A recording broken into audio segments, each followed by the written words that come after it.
You didn't need any more reason to buy these from these people. How often do you see that on something? Outstanding.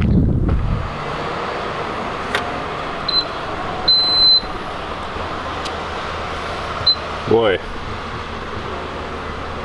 take that right in the gas hole.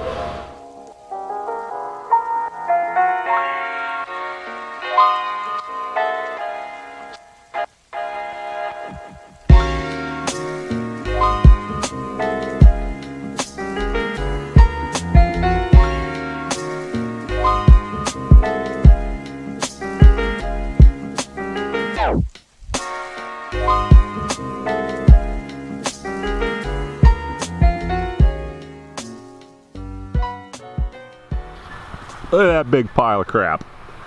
Today is a big day out at the racetrack. What we are going to do is have a truck and trailer stop out here twice, and what we're going to do is offload 20 of the 12-foot 6 wide 5,000 pound concrete barriers and stockpile them right there. And after that, in the coming weeks, we're going to start moving fencing. Pretty much everything here that you see is going to be very different in the near future, and we're going to have a lot more usable space, especially for drifting. So stay tuned. We're going to have an interesting video for you guys today. We got a skid steer to come and offload these with some forks, and evidently it's going to be heavy enough to offload them. We got a really crappy rainy day, as you can see, but you know, you can't pick the weather, but you can pick the day. Today is the day. We scheduled it about a week ago, and this is what we get. So it'll be all right. I've got my buddy Hayden coming out. I ended up shooting a commercial for them for their winter plowing and maintenance stuff they do for properties and whatnot.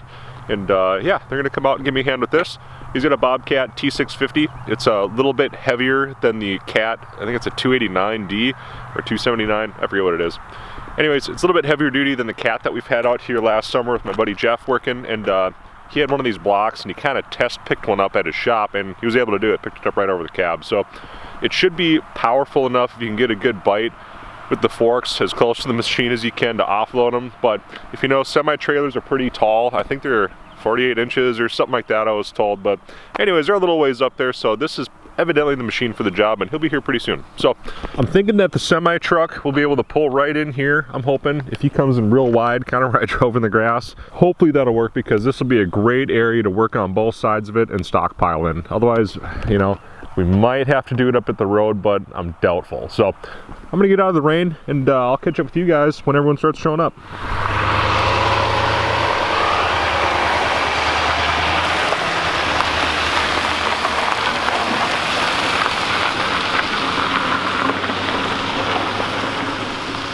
Just wrecking it, you know.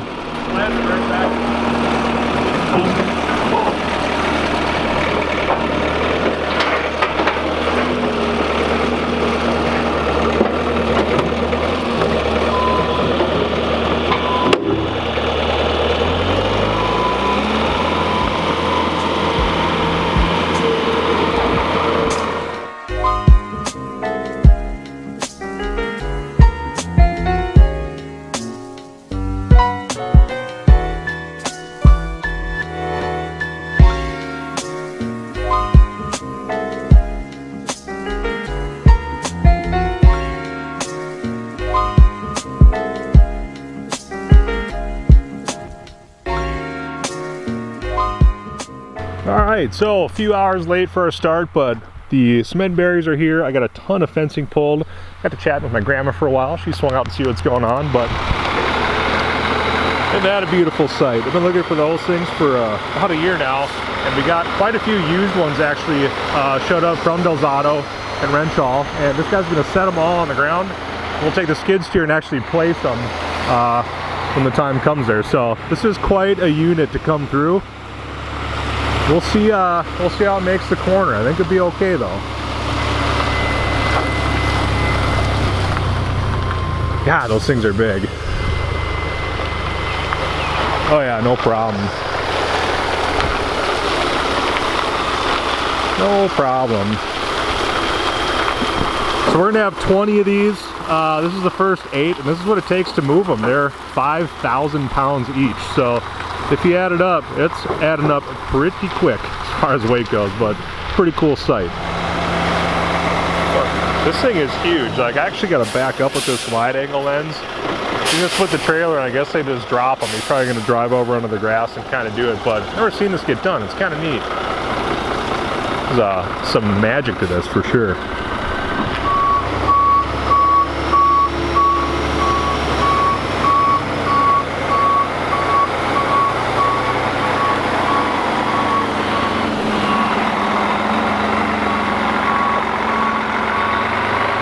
Oh, the ground is soft. Look at that.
set these. They'll be linked with rebar, so once they get set, they'll be in place pretty much forever till anything changes, but this will be a really good start. This is 8, another 8, and we'll have a total of 20. So it's a pretty good start.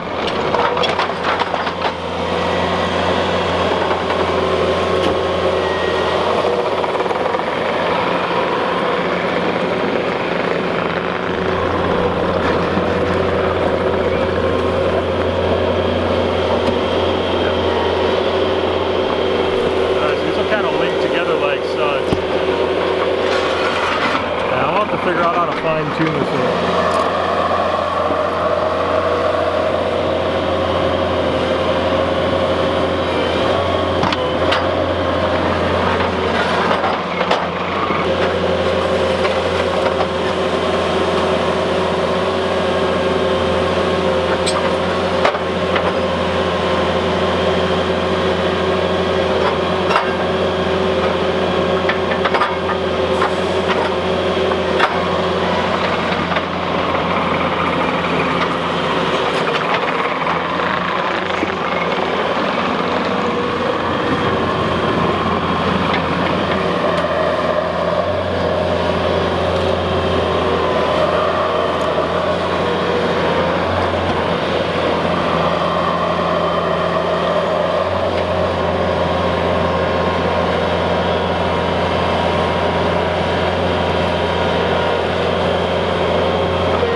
Alright, so we got pretty good headway on the wall. As you'll see, it's a fine wall. It's a great wall. Beautiful.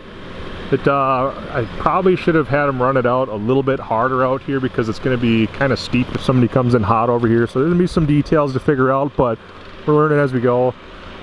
Never set one of these up before, but we're going off of best practices. And as you can see, it's starting to fare out. I'll probably have him pull this end out harder because we've only got 2 more barriers to work with, and I'll run them out, you know, somewhere out that way, a little more.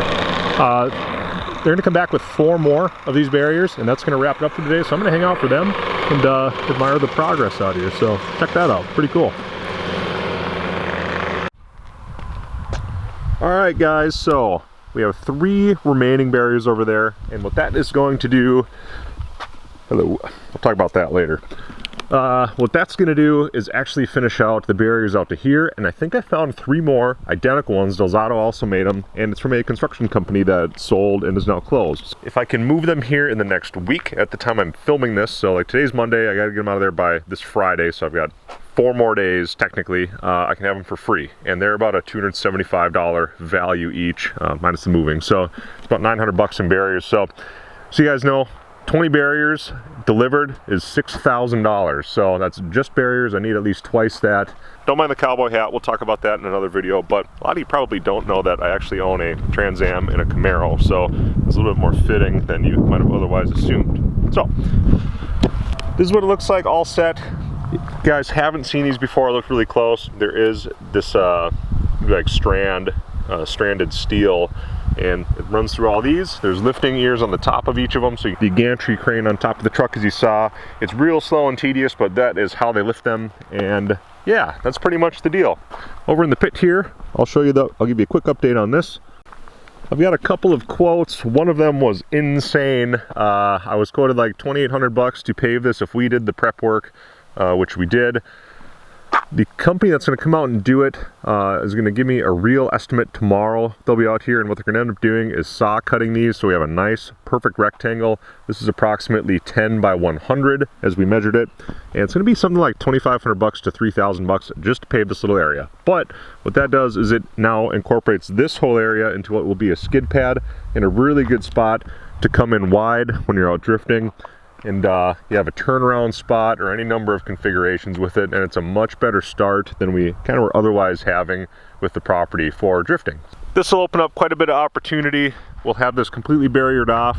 This building is going to move back right pretty much where my truck is, so it'll be in a very safe area, and we'll be able to sell merch and do some sort of controls out of there and have a good vantage point and pretty much be able to see and communicate with each other via radio in case something bad's going on, or just so you can get an eye on things up high and have a really good vantage point. So hoping in the next week or so this is going to be paved. If we would have planned a little bit better, I probably would have done some more paving, because the mobilization is really what's the killer on it, and getting the equipment out here, and the asphalt itself isn't that bad. But what I found, that depends on who you ask. Sometimes people don't want the work and they will throw a crazy number at it. So I just wanted to show you guys progress on it.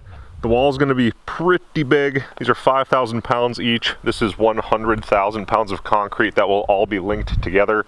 So you got to imagine if a car does hit this, it's pulling everything this way and everything the other side towards it. So try to move all that with a car. You would have to hit that so hard, dead on, and honestly, it's still not going to move. It might roll a little bit, but people were pretty curious about the insurance side of things. And one thing I'm going to fill you in on before I round out today's video is why we picked this location for the walls and what the deal is. So obviously people watch drifting and people like hanging the bumper really, really close to the barriers. So we put the wall where it is, and that gives you enough space to actually hang your bumper off a little bit and still have good contact with the asphalt. What the insurance provider has told me, there's actually the insurance provider that's been sort of communicative, emailing back and forth. The other one has pretty much just been a dead end.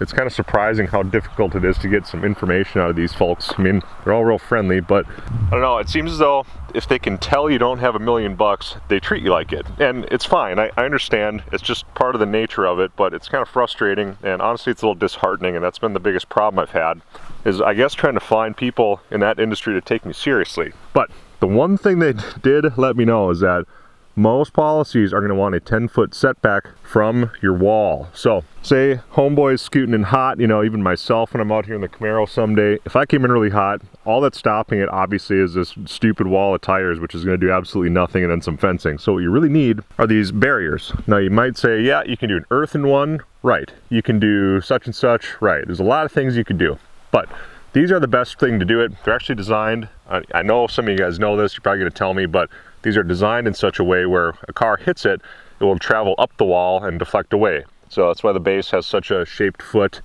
and it's tapered. They're designed for vehicle impacts and vehicle deflection. So this is their exact intent and design, and that's why I picked them. I want this to be as safe as possible. This gives us a generous 10-foot setback. There's a double tall fence over there, and I have enough leftover fencing, I believe, to continue that pretty far over here. So if I can get another 3 in here, that's another like 36 feet. So we'll end up somewhere out in there. I'd really like to finish this stretch at some point. That will be awesome because this is excellent spectating area. I mean, I'll go over there and show you, but you can kind of tell, you get a really good vantage point of the whole thing. Like most things, time and money are the biggest issues. So everybody that's been picking up a t-shirt, I sincerely appreciate it.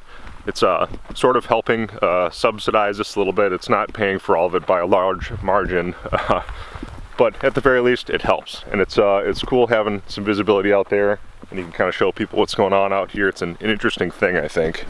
I want to thank Superior Property Services for helping me do this portion of the build out here. They set all the blocks, they did the dirt and prep work out there. They actually put in 2 loads of crushed concrete inside of the void there too. And Hayden's wife, Kaylee, actually came out and she wacky tamped the whole thing. She ran that beast, and I sat down on a lawnmower out here and I cut grass prepping for a car show we had last weekend. But nevertheless, looks like I got to add a tie wrap here. I don't know if I missed it or what happened. This is going to be the potential future spectating area, or one of the first ones. That's going to be more pit area back there. And yeah, you're kind of going to get a pretty cool view. If we bring the barriers in enough, there's going to be a cool wall of smoke coming out here. Afternoons like this, you got the sun to your back, so you get an excellent view, and it's going to be safe. So that's all I got for today's video. I really want to thank all you guys for watching the series. I know it's kind of slower paced than watching Cletus's channel and stuff goes, but this is totally self-funded by myself. There's no YouTube money, there's no sponsors. Actually, there is now. We do have a local sponsor and a second one, now that I'm thinking about it. There's 2 of them. I guess what I'll leave off with is that my takeaway from the last few weeks out here, and over the last year myself thinking about it and owning it, is that the people that are going to make this stuff happen are your local people. They're your friends and families, they're your business owners that you know. They're going to be the ones that uplift you and really want to try and make this as good as it could possibly be. Don't count on big major companies to come in and help. That's not going to happen. You got to put in the work. You got to put in all the time and money first, and then maybe down the road it'll happen. It's been a lot of blood, sweat, tears, fears, insecurities about it.